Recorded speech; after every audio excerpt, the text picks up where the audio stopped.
사도행전 28장 16절에서 31절 말씀 우리 찾으셔서 우리 말씀을 저와 여러분들이 한 절씩 나눠 읽도록 하겠습니다. 제가 16절 말씀 먼저 읽겠습니다. 한 절씩 나눠 읽습니다. 우리가 로마에 들어가니 바울에게는 자기를 지키는 한 군인과 함께 따로 있게 허락하더라.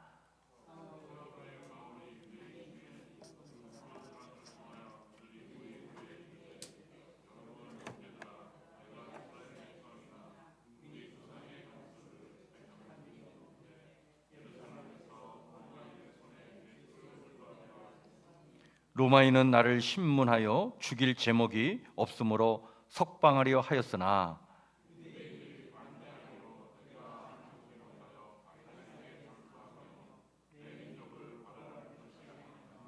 이러므로 너희를 보고 함께 이야기하려고 청하였으니 이스라엘의 소망으로 말미암아 내가 이 쇠사슬에 매인 바 되었노라.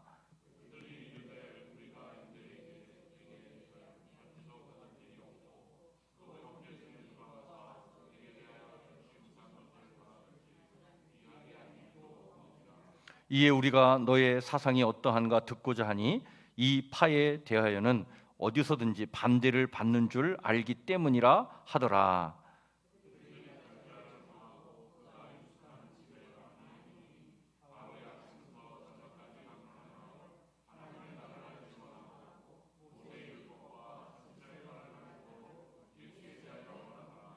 그 말을 믿는 사람도 있고 믿지 아니하는 사람도 있어.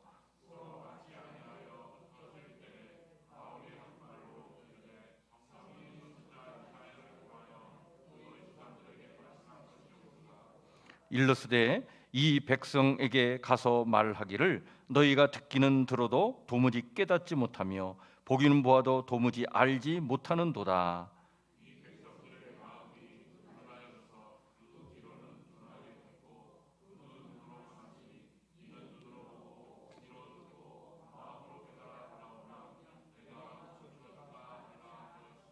그런즉 하나님의 이 구원이 이방인에게로 보내어진 줄 알라.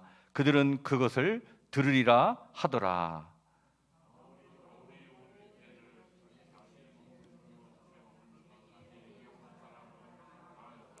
다 같이 하나님의 나라를 전파하며 주 예수 그리스도에 관한 모든 것을 담대하게 거침없이 가르치더라. 아멘. 이 시간 우리 바울의 회원들 나와서 찬양으로 하나님께 또 영광 올려드립니다.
네, 우리 잠깐 기도하겠습니다.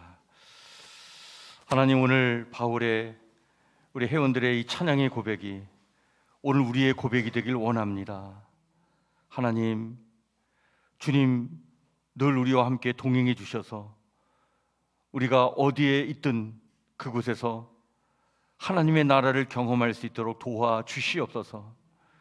특별히 우리 바울의 회원들 축복해 주셔서 가정에서, 일터에서, 사업장에서 하나님 나라를 체험하고 경험하는 우리 믿음의 사람들 되길 원합니다. 하나님 축복하여 주옵소서. 우리의 삶의 자리가 참 힘들고 어려운 일들, 답답한 일들이 놓여 있지만 그런 삶의 자리에서 주님 함께해 주심으로 말미암아 하나님 주시는 기쁨과 평강을 잃어버리지 말게 도와주시옵고, 멋지게 승리의 삶을 살아가는 그런 하나님의 자녀의 삶이 되도록 하나님께서 능력과 권능의 손길로 붙잡아 주시옵소서. 그래야 오늘 이 드린 찬양의 노래가 우리의 삶의 고백이 되길 원합니다. 주님, 우리와 늘 동행해 주시니 우리가 거하는 곳마다 하나님 나라입니다 라고 하는 이 찬양의 노래가 우리의 신앙의 고백이 되길 원합니다. 우리 바울의 회원들의 삶을 축복하여 주시옵소서. 저희 모두의 또한 신앙이 되길 원합니다. 하나님, 참 답답하고 또 속상한 일들이 참 많은 세상을 삽니다. 우리를 참 버겁게 하는 일들이 늘 있습니다. 참 답답하고 속상한 일 당할 때도 많습니다. 그러나 하나님, 그런 것들 때문에 우리가 하나님 자녀다운 삶을 포기하지 않길 원합니다. 그 모든 것 이겨내고 당당하게 힘있게 용기 있게 멋지게 활기차게 이 땅을 살아가도록 하나님 늘 동행해 주시고 힘을 공급해 주시고 능력을 덧입혀 주시옵소서. 오늘도 이 저녁에 주님 주신 말씀을 마음에 새깁니다.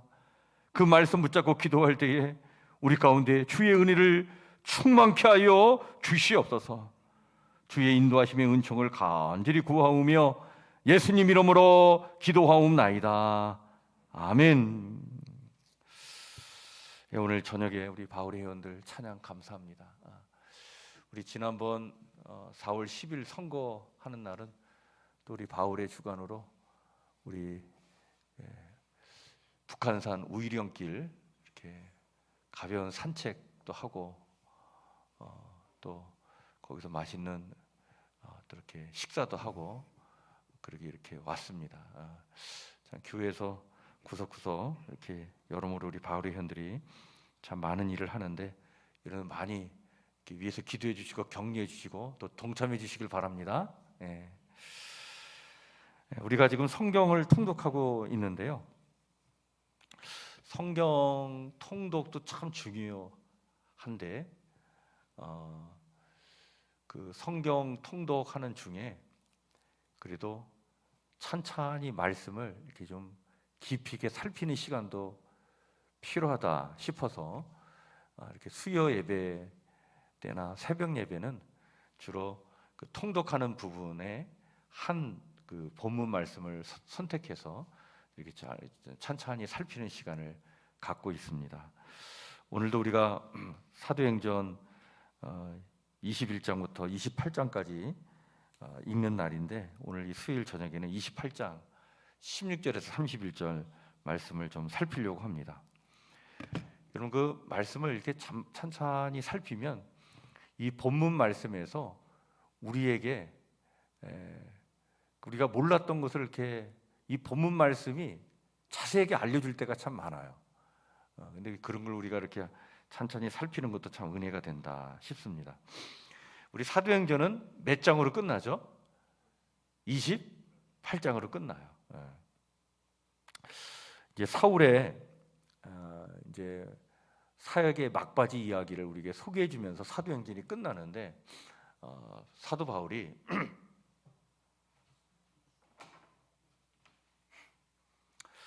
그 3차 전도 여행까지 다 마치고 이제 로마 감옥에 갇히는 이야기로 사도행전이 끝납니다. 이 로마 감옥에 갇혔는데 이 로마 감옥은 어떤 곳인가? 오늘 16절에 이런 말씀을 해주고 있습니다. 16절 말씀을 찬찬히 보면 우리가 로마에 들어가니, 이 우리가라고 하는 것은 바울과 함께 이 로마까지 동행한 사람들이 있었던 거예요. 그 중에 누가 있었을까요? 이 사도행전을 기록한 사람이 있었어요. 누구죠? 누가가 누가복음하고 사도행전을 기록했는데 이 누가가 이때 동행을 했어요. 그래서 우리가라고 이렇게 얘기합니다. 우리가 로마에 들어가니 바울에게는 자기를 지키는 누가? 한 군인과 함께 어떻게 있게 했다? 따로 있게 허락하더라. 이 말씀이 참 중요합니다. 여러분, 당시에 로마 시민으로 이제 황제에게 상소를 한 사람 중에 아직 판결을 받지 못한 미결수들은 주로 로마에 이렇게 도착을 하면 황제의 근위대장에게 인수인계가 돼가지고 그 황제의 근위대장이 이렇게 관할하는 감옥에 감금되어 있다가 재판받고 그랬어요. 그래서 근위대장이 관할하는 어떤 감옥이 따로 있었습니다. 그런데 이 근위대장이 바울에게는 그 감옥에 들어가지 않고 따로 집을 구해가지고 집을 구해서 거기서 머물게 했어요. 그래서 여러분들 오늘 그 읽은 말씀에 혹시 여러분들 그냥 지나쳤는지 모르겠는데 30절에 가보면, 한번 30절을 가보시면 거기에 뭐라고 얘기했냐면 바울이 온 이태를 자기 어디에? 셋집에 머물면서 자기가 오는 사람을 다 영접하고, 이렇게 말씀이 있습니다. 그러니까 셋집을 구해가지고 거기에 따로 머물게 했다는 거예요. 감옥에 들어가 있지 않게. 이게 감옥에 다른 죄수들과 함께 이렇게 있는 게 아니라 따로 머물게 했다. 넘기지 않아도 됩니다. 제가 넘길게요.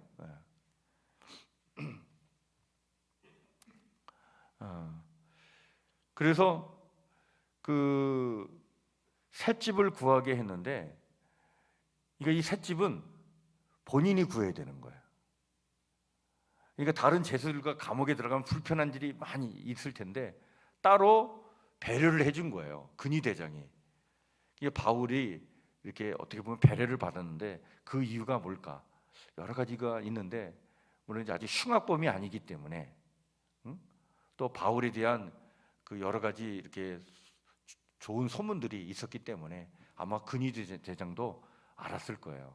그래서 이제 따로 배려를 해줘서 집을 구하게 해서 거기서 따로 머물게 했는데, 따로 머문다 하더라도 그냥 가택연금 상태에서 그 안에만 있고 이렇게 바깥에 못 나오게 했지만 병사 하나는 반드시 지키게끔 돼 있습니다. 그리고 그 안에 따로 이렇게 가택연금 상태에 있다 하더라도 그 안에서 그냥 멀쩡하게 있으면 안 돼. 그 쇠사슬에 채워가지고 있게 했어요. 그래서 형식은 다 갖춘 거예요. 그냥 따로 셋집을 구해서 머물게 한 것뿐이지, 이 셋집도 우리가 생각하는 게 좋은 집이 아닌 거예요. 그냥 이렇게 어떻게 보면 그 아주 헛간 같은 그런 곳을 이제 빌려가지고 거기에 머물게 했다. 아주 좋은 집에서 막 그냥 이렇게 그렇게 하게끔 허락을 안 해줬죠. 그러니까 따로 이제 셋집을 얻었는데 그냥 헛간 같은데 이렇게 해서 거기서 가택연금 상태에서 지내게 했다. 그래서 오늘 그 말씀을 읽다 보면 여러분 30절에 셋집이 나오고 20절에 가보면 쇠사슬에 매인바 됐다라고 하는 말도 나와요. 그죠? 20절에 가보면 쇠사슬 얘기도 나오고, 그래서 이렇게 본문 말씀만 보더라도 지금 이 바울이 어떤 상태에서 이제 감옥 생활을 하게 됐구나. 그러니까 우리가 생각하는 그런 감옥이 아니라 이제 가택연금 상태에서 셋집을 하나 얻어가지고 거기에 로마 병사 한 사람이 지키고 바울은 거기 바깥에 못 나오는 거죠. 그 안에 있는데, 그런데 바울을 찾아오는 사람은 어떻게 해요? 언제든지 들어가서 만날 수 있는 그런 공간이 확보가 된 거예요. 그러니까 누구든지 와서 바울을 만날 수 있어. 근위대장만 허락해주면 누구든지 와서 만날 수 있는 거예요. 또 하나는, 자, 셋집을 얻으려면 누가 도와줘야 될 거 아니에요, 그죠? 바울이 자기가 죄인인데 죄수로 지금 재판받기 위해서 왔는데 누가 도와주지 않으면 그거 어떻게 하냐고요. 그리고 셋집을 빌렸으면 빌리는 것뿐만 아니라 그 셋집에서 먹고 자려면 누가 도와줘야 되잖아요, 그죠? 그러니까 도움의 손길이 반드시 필요했던 거예요. 그래서 바울과 함께 그 감옥에 같이 누군가가 항상 옆에서 돌봐줘야 됐다. 그 중에 한 사람이 누가예요. 그리고 누군가 항상 지원을 해줬어야 돼요. 그래서 아마 그 초대교회 성도들 중에 이 바울에 대해서 많은 관심을 가지고 있던 성도들이 이렇게 헌금해서 보내주고 그래가지고 그걸 가지고 셋집을 계속 얻고 그리고 거기서 먹고 사는 문제, 생활 필수품을 공급하는 문제, 이걸 다 해결해 나갔다. 그걸 본인이 다 해결하도록 그렇게 따로 이렇게 그 가택연금 상태의 그 감옥 아닌 감옥을 마련하게 한 거예요. 이해되시겠죠? 그래서 바울이 감옥에 감옥 생활을 했다, 옥중 생활을 했다 할 때 우리가 생각하는 그런 옥살이가 아니라 별도의 공간에서 이렇게 지냈다. 그거를 우리가 오늘 이 16절 한 절 말씀만 보더라도 알 수 있습니다. 자, 이렇게 해서 이제 로마에 도착해서 이런 식의 감옥살이를 하게 됐는데, 이때 바울이 제일 먼저 누구를 초청하느냐? 자유롭게 거기에 올 수 있었는데 누구를 초청했느냐? 그 초청한 사람이 있습니다. 오늘 17절부터 20절에 보면 나와 있는데, 여기 보면 자, 사흘 후에 바울이 유대인 중 누구? 높은 사람들을 청하여. 그러니까 유대인 중, 그게 로마에 살고 있는 유대인들 중에 높은 사람들. 그러니까 로마에 살고 있는 유대인 또 공동체가 있을 거 아니에요. 그 공동체, 유대인 공동체 중에 장로 역할을 하는 사람들, 그런 유대인 장로들을 초청한 거예요. 청하여 그들이 모인 후에 이르되, 여러분 형제들아, 내가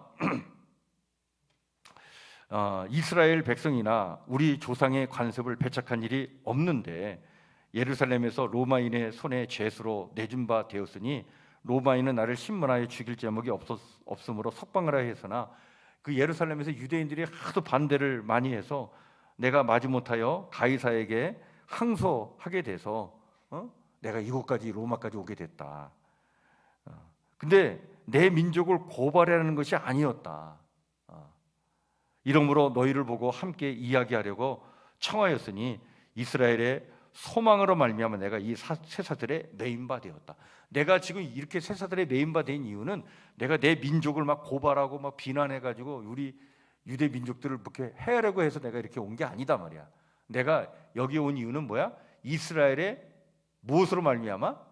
소망으로 말미암아. 우리 이스라엘 사람들이 가지고 있는 소망이 하나 있어. 그 소망이 뭐야? 메시아에 대한 소망인데, 그 메시아에 대한 소망을 우리가 가지고 지금 살고 있는데, 그 우리가 소망하는 메시아가 이 땅에 이미 오셨다 말이지. 그분이 이 땅에 오셔서 우리의 죄를 대신 짊어지고 십자가에 못 박혀 죽으셨다가 그분이 어떻게 해요? 사흘 만에 부활하셨다. 이거를 내가 증거한 것 때문에 이 이스라엘의 소망으로 말미암아 내가 지금 이렇게 쇠사슬에 매인바 돼가지고 지금 내가 감옥에 있는 거다. 그러면서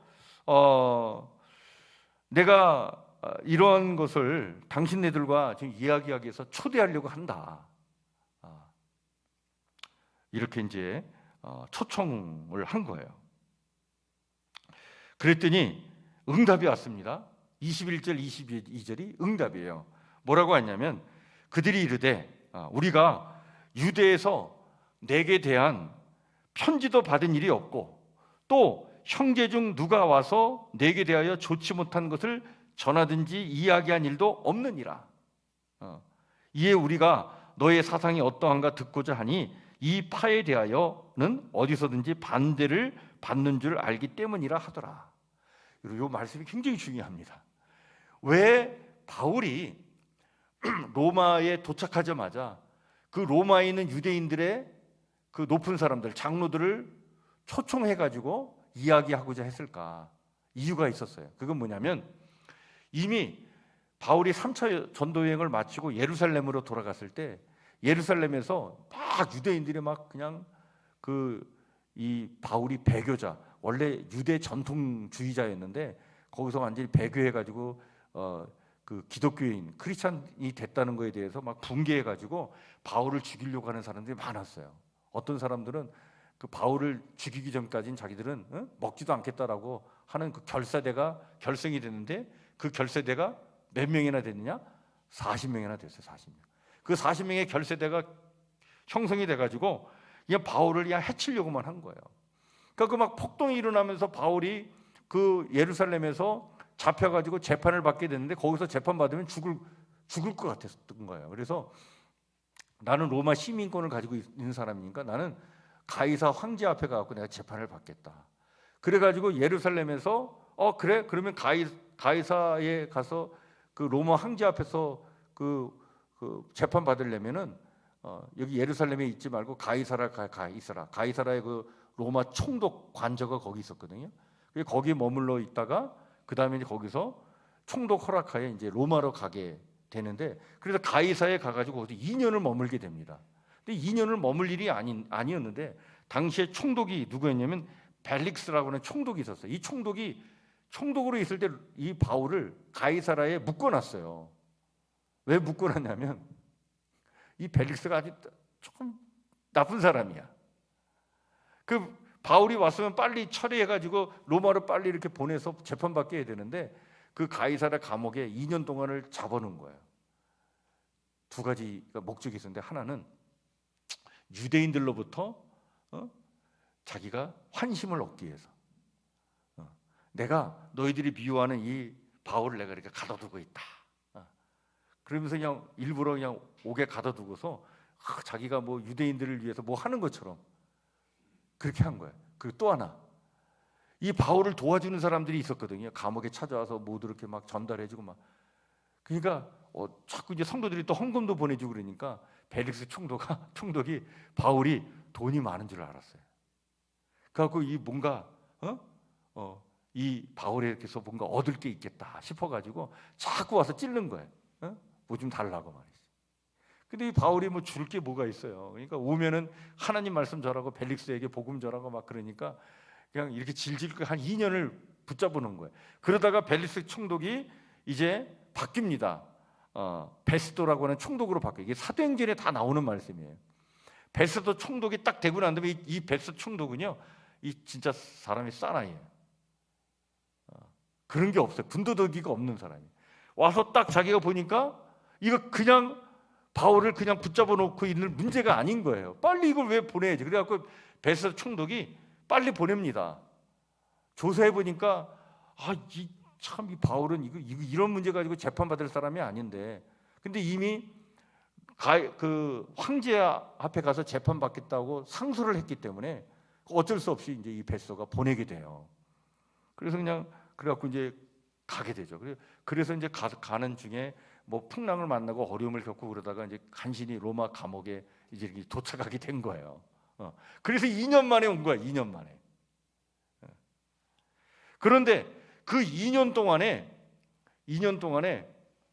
그 예루살렘에 있는 유대인들이 이 이제 바울이 로마에 가서 재판 받을 텐데 로마에 살고 있는 유대인들에게 편지를 보낸 거예요.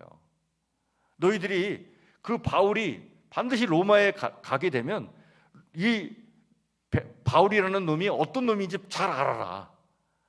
그래가지고 이 예루살렘에 있는 유대 그 공동체의 리더들, 장로들이 그 로마에 있는 그 유대인 공동체의 장로들에게 편지를 이미 보냈어. 이만 해가지고 아주 배교자인데 아주 못된 짓거리를 하고 가는 곳마다 우리 유대인들을 막 포섭해가지고 뭐 크리스찬 만들어 놓고 막 이제 그런 식으로 해가지고 아주 그냥 그렇게 해서 이제 보낸 거예요. 그거를 바울이 잘 알고 있었어. 그래서 바울이 그 로마 감옥에 가서 새방제에서 얻어가지고 거기서 가택연금 상태에 들어가자마자 사흘 만에 그 로마 지역에 있는 유대인 장로들을 초청한 거예요. 왜? 나 그런 사람 아니다. 당신들이 그 예루살렘에서 그런 소식을 분명히 받았을 텐데 내가 그런 사람 아니다, 이거를 얘기해 줄 이유가 있었던 거예요. 그래서 이 초청을 했더니 벌써 이 초청에 응하는 사람들이 로마 지역에 있는 유대인 장로들이 자기들이 이제 먼저 얘기를 하는 거예요. 그들이 이르되 우리가 유대에서 내게 대한 뭐도 편지도 받은 뭐가 없다? 일도 없고. 아니, 편지를 받아놓고 받은 일이 없대. 또 형제 중 누가 와서 내게 대하여 좋지 못한 것을 전하든지 이야기한 일도 없다. 있는데 없다는 얘기를 하는 거예요. 이게 바울은 지금 알고 있는데, 그러면서 하는 얘기가 22절이 그 거짓말한 단서가 여기 있어요. 그런데 이에 우리가 너의 사상이 어떠한가 듣고자 하기 위해서 너를 만나보고 싶은데, 이 파에 대해, 이 파가 뭐예요? 그리스도, 그리스도인, 그러니까 이제 초대교회 교회 파를 얘기해. 이 파에 대해서는 어디서든지 뭐를 받는 줄? 반대를 받는 줄 알기 때문에, 반대를 많이 받고 있으니까 진짜 너희 사상이 어떠한가 내가 듣고자 해서 우리가 한번 너를 찾아가겠다, 이렇게 이제 응답을 한 거예요. 이 상황을 알겠죠, 그죠? 그러니까 거짓말하는 거예요. 이미 다 알고 바울은 초청을 했는데 그런 일이 없다 그러면서, 그런데 너희 파가 가는 곳마다 반대를 많이 받는데, 그러니까 예루살렘에서도 반대가 일어났다는 걸 지금 이미 알고 있는 거지. 그런데 네 사상이 어떠한지 한번 듣고자 한다. 그래서 약속을 맺고 이제 만나게 됩니다. 자, 23절 24절에서 만나는데 그들이 날짜를 정하고 그가 유숙하는 집에 어떻게 해요? 많이 오게 됐다는 거예요. 자, 왔는데 바울이 언제부터 언제까지? 아침부터 저녁까지 강론하면서 하나님의 나라를 증언하고 모세의 율법과 선지자의 말을 가지고 예수에 대하여 권하더라.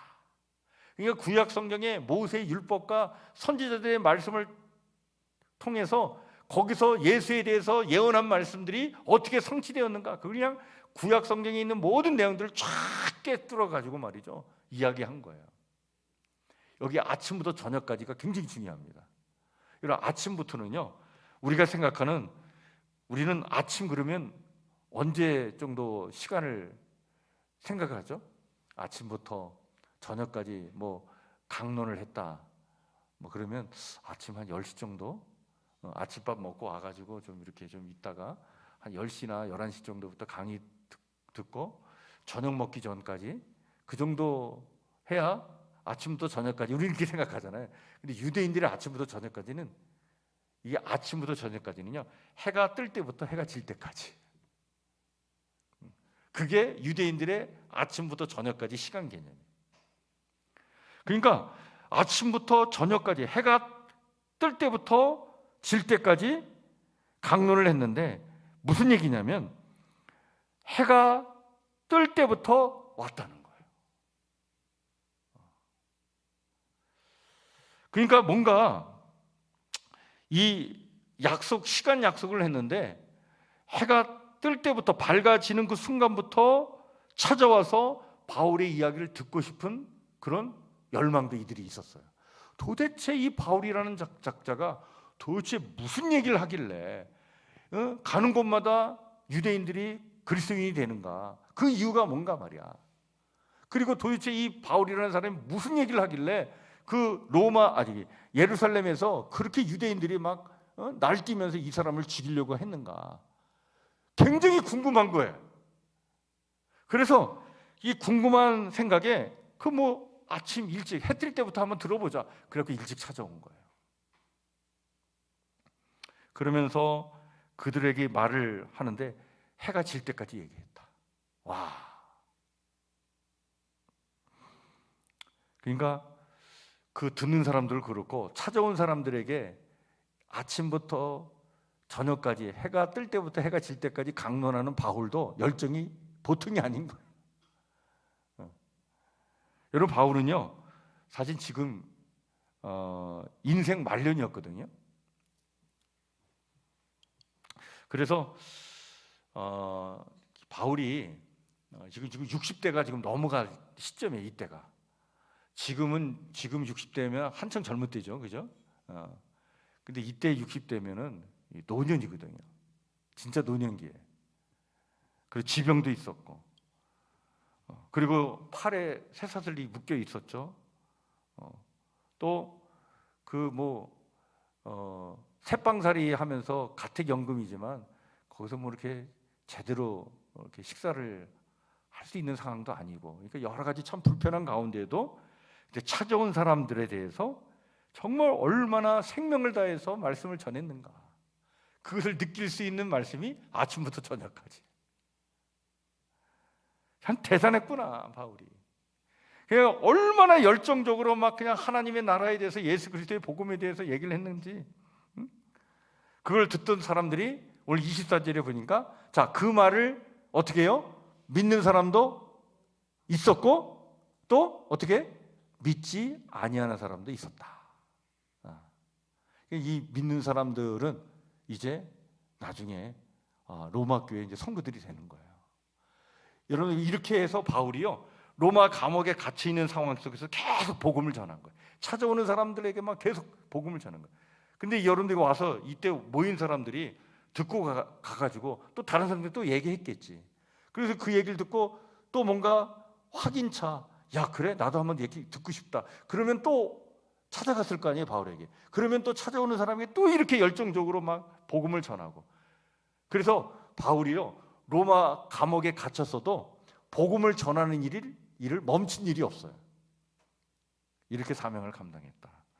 그런데 믿지 않고 돌아간 사람들이 있어서 이 사람들에 대해서 아주 안타까운 마음에 바울이 25절부터 29절에 보면 거기에 이제 이사야 6장 9절 10절 말씀을 인용해 가지고 이야기합니다. 야, 이 백성이 말하기를 너희가 듣기는 들어도 도무지 깨닫지 못하며 보기는 보아도 도무지 알지 못하는도다. 이 백성들의 마음이 우둔하여져서 그 귀로는 둔하게 듣고 그 눈은 감았으니 이는 눈으로 보고 귀로 듣고 마음으로 깨달아 돌아오면 내가 고쳐줄까 함이라. 이게 이사야 선지자의 말씀이거든요. 하도 그냥 하나님의 말씀을 전하지 않으니까 선지자가 답답한 마음에 이런 말씀을 얘기했는데, 이 바울도 그 이사야 선지자의 말씀을 그대로 인용하면서 이렇게 듣지 않으니 그런즉 하나님의 이 구원이 누구에게로? 이방인에게로 이게 보내진 줄 알라. 그들은 그것을 들으리라. 너희들이 듣지 않으니까 이 복음이 이방인들에게 가는구나. 이렇게 이제 안타까운 마음에 이제 그들을 이제 돌려보냈다. 자, 그러면서 이제 그 마지막 이제 30절, 31절은 이제 그렇게 2년 동안 그 가택연금 상태에서 감옥 생활을 했던 그 2년 동안의 시간을 간략하게 두 절로 이렇게 요약해서 우리에게 말씀해주고 있습니다. 자, 바울은 온 이태를 자기 셋집에 머물면서 자기에게 오는 사람을 다 어떻게 했다고요? 영접하고 하나님의 나라를 전파하며 주 예수 그리스도에 관한 모든 것을 담대하게 거침없이 어떻게 해요? 가르치더라. 그래서 이렇게 셋집에 한 2년 동안 이렇게 머물면서, 근데 2년 더 머물게 됩니다. 이렇게 이제 머물다가 이제 1차로 감옥 생활을 하고 다시 잠깐 풀려나요. 풀려나서 또 선교하러 다닙니다. 그러다가 2차 감옥 생활을 또 하게 됩니다. 성서학자들에 의하면은 2차 감옥 생활을 하고도 잠깐 풀려났다고 해요. 그리고 3차 옥살이 할 때 그때 이제 순교를 당했다, 이렇게 보는 학자들도 있고, 아니면 2차 감옥 생활하다 순교했다, 이렇게 보는 분들도 있어요. 이제 성서학자들에 따라서 좀 이게 다른데, 하여튼 1차, 2차까지는 확실히 감옥 생활을 했다, 이렇게 봅니다. 이때 감옥 생활에서 한 거 뭐냐? 자유롭지 못한 그 2년 동안의 가택연금 상황에서 바울이 한 건 세 가지입니다. 첫 번째는요, 열정적으로 오는 사람을 다 영접한 거예요. 그러니까 바울을 찾아오는 사람이 많았어요. 왜냐하면 바울이 보통 사람이 아니에요. 여러분, 바울을요, 우리가 이제 신앙적으로만 이제 바울을 사도 바울 그러는데, 이게 사상사적으로 인류 그 철학, 역사, 사상을 연구하는 사상가들 입장에서는 바울의 그 어떤 그 위치를 이 시대에, 그 로마가 그 통치하는 이 시대에 다른 어떤 철학 사상가들보다도 더 그 견질 만한 위대한 사상가의 반열에 이 바울을 올려놓습니다. 그렇게 영향력이 컸다는 거예요. 그래서 이 바울을 찾아오는 사람이 많았어요. 유대인이나 이방인들이나 뭔가 들을 얘기가 너무 많았던 거예요. 그 오는 사람들을 다 영접한 거예요. 영접하면서 어떻게 했냐? 최선을 다해서 하나님의 나라를 전파한 거예요. 예수 그리스도에 관한 모든 말씀을 다 가르쳤다.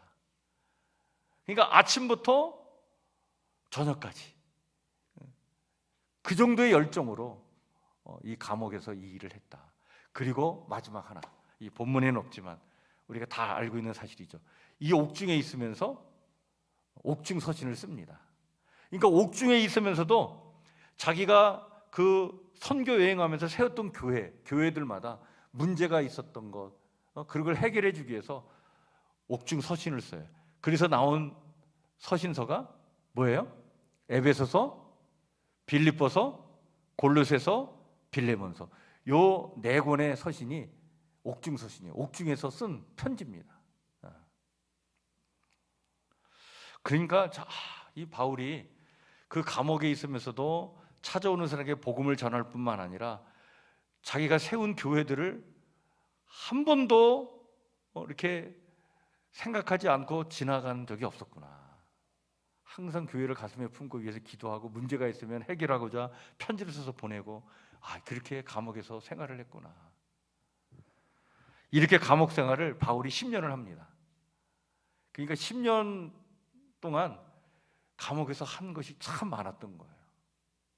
그래서 바울의 인생이 그 감옥 생활 10년 전에 선교 생활, 해외 선교 10년 했고, 그 10년 전에 예수님 부활하신 예수님 만나가지고 변화되어가지고 그 구약 성경의 모든 말씀과 그리고 예수 그리스도가 어떤 관계가 있는가, 그거를 집대성해서 자기 나름대로의 신학 체계를 세운 사람이에요. 바울이 세운 그 신학 체계가 그게 초대교회 신학 체계가 됩니다. 그것이 오늘 우리 기독교의 전통 신학 체계가 됐어요. 그래서 바울의 영향력이라는 것은 엄청납니다.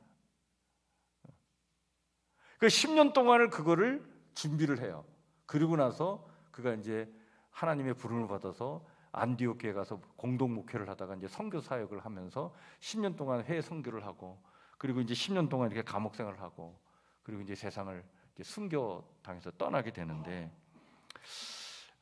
여러분, 바울은요, 오늘 내가 이 말씀을 준비하면서요, 도대체 오늘 설교 제목을 뭘로 정할까 그러다가 태산을 넘어 험곡에 가도 이렇게 정했는데, 바울은 바로 그렇게 살았구나.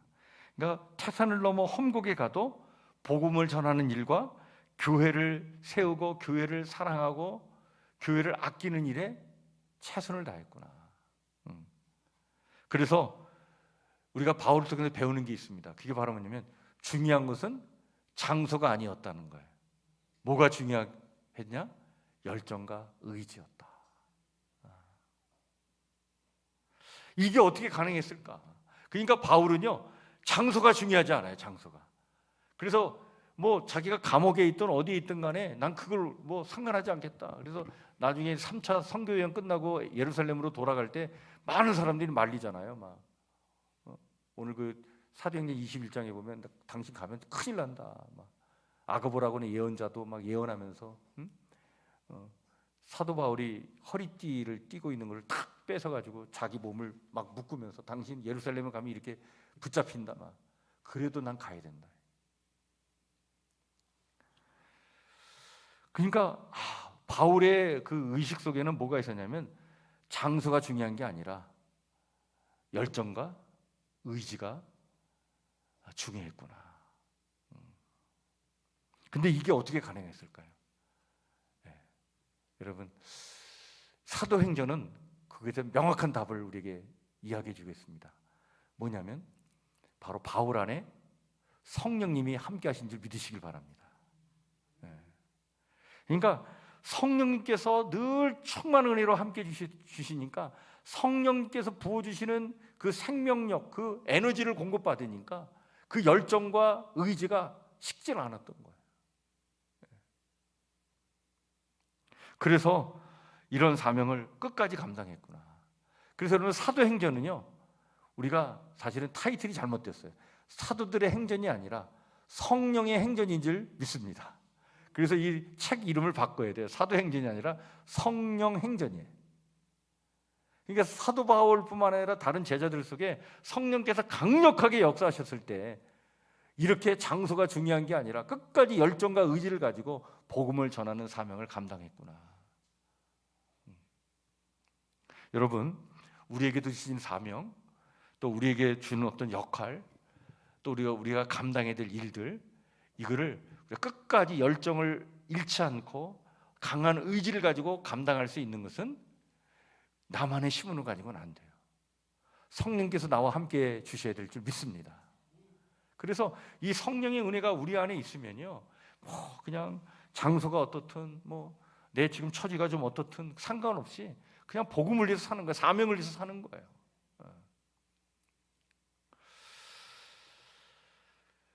성령께서 우리 안에 이렇게 역사하셔야 또 28장으로 끝나는 이 사도행전이 29장 계속해서 29장에 연이어서 나타나게 될 줄 믿습니다. 이 성령의 역사를 써나가는 우리 성북교회가 되길 바랍니다. 여러분, 지금 이 성령의 역사가 우리 가운데 참 강력하게 다시 일어나는 게 중요해요. 왜냐하면 성령의 은혜와 도움이 없으면요, 우리가 참 신앙이 너무나 쉽게 이렇게 굴곡진 신앙생활을 할 때가 참 많아요. 어느 때는 막 뜨겁다가 어느 때는 식었다가 내 감정대로 신앙생활을 할 때가 너무 많고, 또 따질 거 따지면서 일할 때가 너무 많은 거예요. 이래서 못하고 저래서 못하고 이래서는 안 되고 참, 그래서 이게 너무 안타까운 일이 참 많이 일어나는데, 이런 것들을 이겨내려면 성령의 강력한 역사가 우리 가운데 필요하다. 오늘 우리가 그러한 그 생각을 가지고 오늘 기도하는 이 시간 좀 됐으면 좋겠습니다. 우리 찬송가 445장 주신 말씀 마음에 새기면서 우리 찬송 445장 한 장 찬양 부르죠.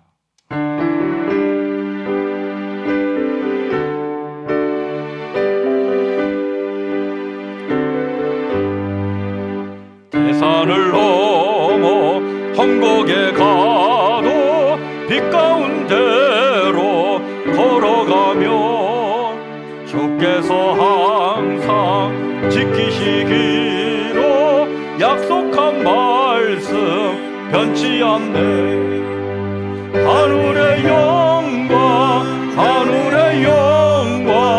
나의 맘속에 차고도 넘쳐 할렐루야를 힘차게 불러 영원히 주를 찬양하리. 매 다닐지라도 주께서 나의 길 되시고 나에게 밝은 빛이 되시니 길 잃어버릴 염려 없네. 하늘의 영광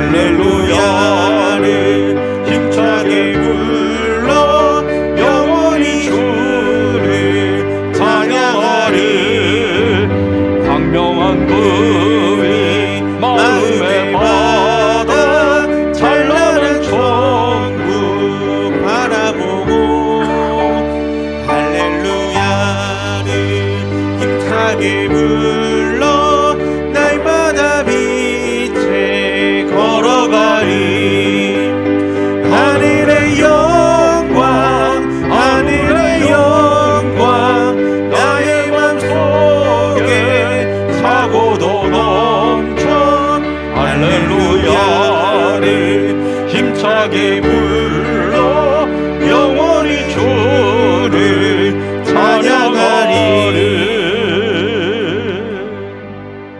하나님, 오늘 이 사도행전 28장 마지막 부분의 이야기를 통해 사도 바울의 그 열정과 의지를 우리가 마음에 새깁니다.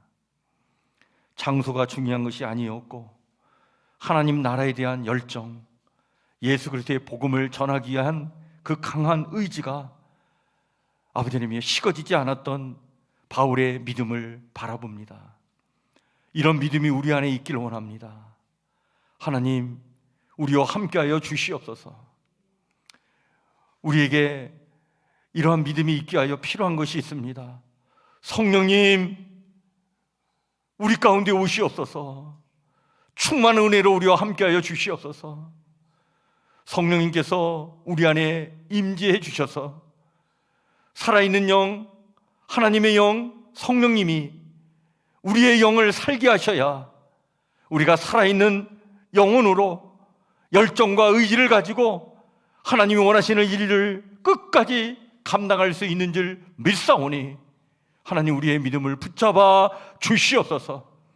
이 시간 다시 한번 주의 그 은혜와 능력과 권능의 손에 우리의 삶과 우리의 믿음을 온전히 맡겨드립니다. 성령님 오셔서 주관하여 주시옵소서. 온전케 하여 주시옵소서. 충만한 은혜를 우리 가운데 부어 주시옵소서.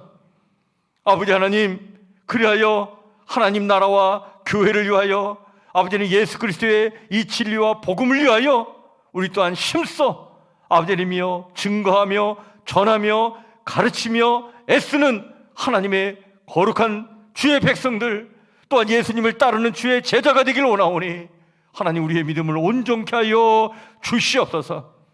이 믿음이 식어지지 아니하도록 하나님, 우리에게 성령의 은혜를 부어주시옵고 우리 성북교회를 지켜주셔서 늘 우리 성북교회 위에 하나님 성령의 세례를 베풀어 주시옵고 아버지님 모여 기도하며 예배를 드릴 때마다 하나님 주께서 부어주시는 은혜가 늘 충만하게 임하기를 원하오니 하나님, 우리 가운데 함께하여 주시옵소서. 오늘도 이 저녁에 주님을 사모하는 마음으로 모여 예배를 드리며 돌아가는 우리 귀한 심령들 하나님 기억하여 주시옵소서. 다시 한번 주님 앞에 우리의 일상의 모든 삶, 우리의 가정의 일들, 우리 사랑하는 자녀들의 일들 아버지님 모두 주님 앞에 온전히 맡기고 나갑니다. 그 모든 것 합력하여 선을 이루어 나가도록 하나님 축복하여 주시옵소서. 우리의 인간의 힘으로 어찌할 수 없는 문제들 주님 앞에 맡기고 나갑니다. 하나님 주의 은혜로 능력으로 형통케 하여 주시옵소서. 하나님께서 그 모든 것들을 이루어 주심으로 말미암아 우리는 더욱더 힘을 내어서 주의 일을 잘 감당하는 주의 거룩한 백성들로 살기를 원하오니 하나님, 우리의 삶을 이렇게 복되게 하여 주시옵소서. 아버지 하나님이 오늘도 이 자리에 참여하지 못했지만 우리 성북교회 성도들 기억하여 주시옵소서. 저들의 삶을 하나님 주관해 주시고 하나님 친히 역사해 주셔서 어디 가서 무엇을 하든지 간에 아버지 하나님의 그 거한 자리에서 하나님 자녀답게 하나님 백성답게 멋지게 힘있게 능력있게 이 땅을 살아가도록 도와주시옵소서. 이제는 우리 주 예수 그리스도의 은혜와 우리 하나님 아버지의 무한하신 사랑과 성령님의 교통하심의 은총이 오늘도 이 수요일 저녁을 맞이하여 주님 앞에 나와 예배를 드리며 이제 또 삶의 자리로 돌아가는 저희들 모두 위에, 우리 사랑하는 가족들 위에, 우리 사랑하는 성북교회 성도들 모두 위에 영원토록 함께하옵시기를 간절히 축원하옵나이다. 아멘. 아버지 하나님 주님, 아버지 하나님 주님,